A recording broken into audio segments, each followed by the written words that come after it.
All right, as you can see here, I just finished up kind of that first layer of the car. And that's kind of hard to see, but I got the ends as well. Again, just kind of with that first level of grime. I'm now going to do the next step, which is get the couplers and the trucks.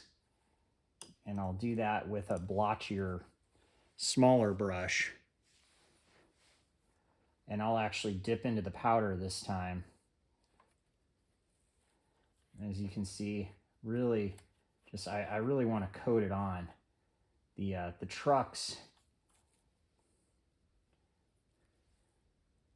on rail cars got really rusted out and dirty and grimy, and I want to show that. And then same thing with the couplers. I don't know if you can see that. Let's look here. It looks like it's tough to see. I apologize, but really want to get in there and get the coupler and the bracket.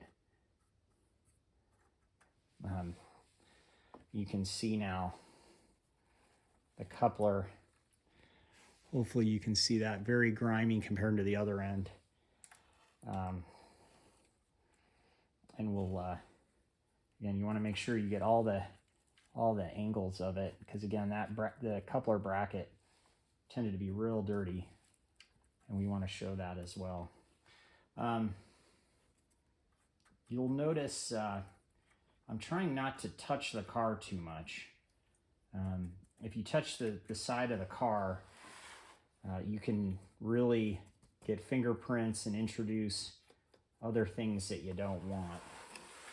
And so I try to handle just if you have to, just touch the edges really carefully, and try not to touch the car too much. So you can see there, you can kind of, again, work the edges.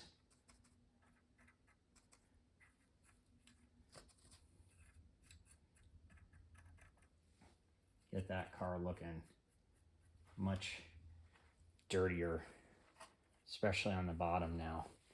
Very realistic piece that I think is really important, again, is getting the bottom of the wheels in the trucks to look as grimy as possible.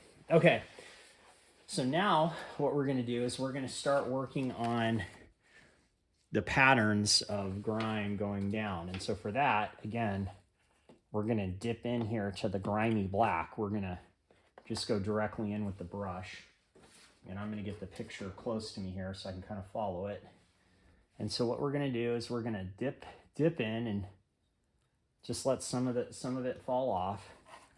And the first major application is right down this one bar. So you're just going to kind of lightly just work it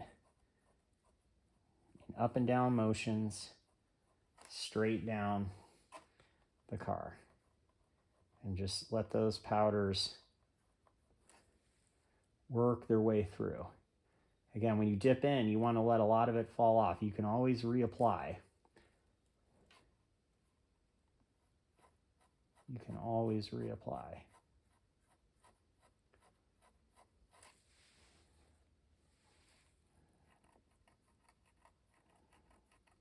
And then another trick I use to kind of fade it in is use the broader brush. As you can see, the broad brush, which has some of the other grime on it, really wipes it away. And then again, you can fade that grime back in. So again, we're just going to kind of look at the different ways here of the nice thing about the weathering powders too, like you probably just saw, is you can blow on it a bit and get some of the extra off if you feel like you got too much.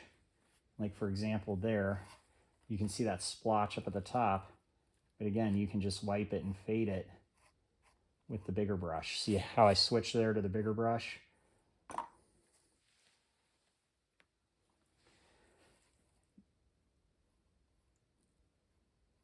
And again, you don't have to, the key is don't make each, so I'm going down the riveted side of the car.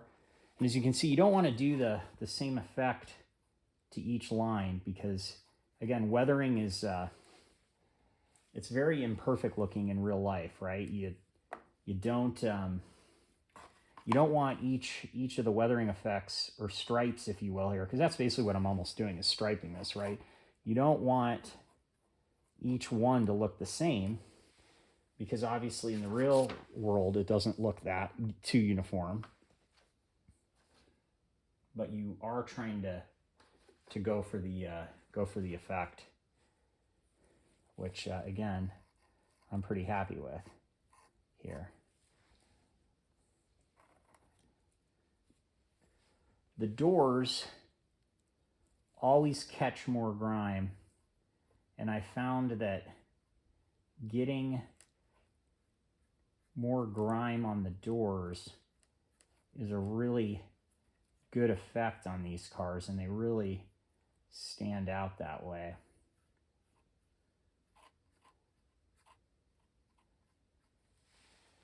You can see, I'll just stop there for a second, how much better that looks on the doors.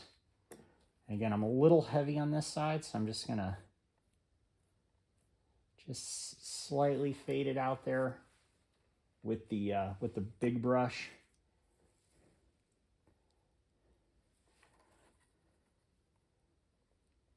Again, you kind of always want to start at the top and let the powders fall down and just stroke down. In a lot of weathering in real life caused by rain, that's the effect. Again, we want to make sure we go across to here, and you can do little weathering effects going down from some of the joints and whatnot.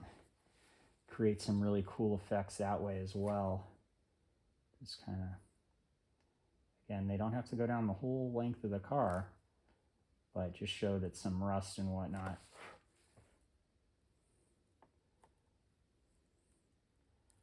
may have happened. And again, fade out your black grime with the bigger brush. Again, I was kind of, if you notice there, just to make sure I was getting the whole door, I was splotching a little bit, making sure the powder gets into those crevices like I am now, right? And then you can always, as you can see, adjust it later.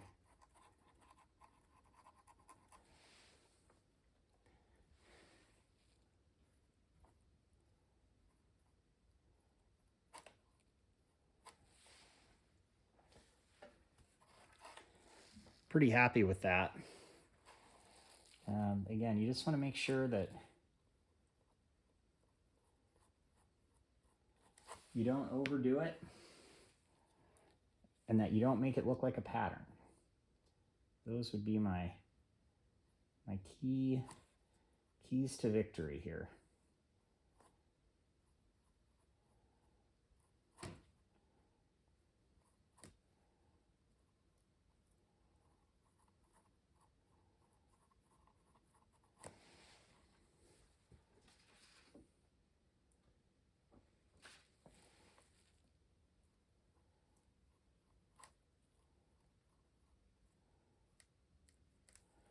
You don't want to make the weathering look too uniform. So especially on the side here where there isn't the big evergreen sign, I'm actually going to put some fading streaks not on the riveted joints of the car, but kind of in the middle too. And I think that's a nice effect that stands out a little differently.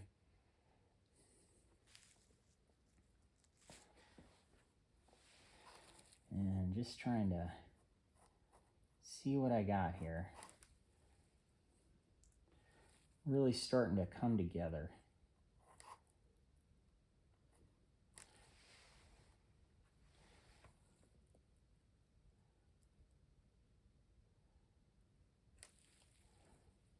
And again, so on that white sign, I made that a pretty dark streak. But again, with the big brush, I can fade that out.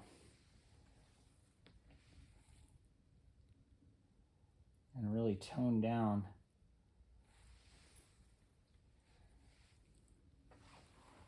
the effect.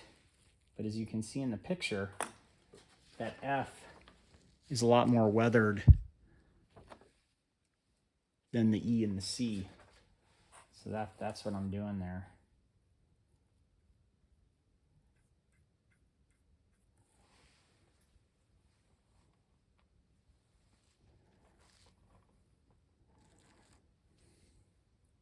All right. I think that looks pretty good. I'm going to do the other side, and then we'll be back with the acrylics.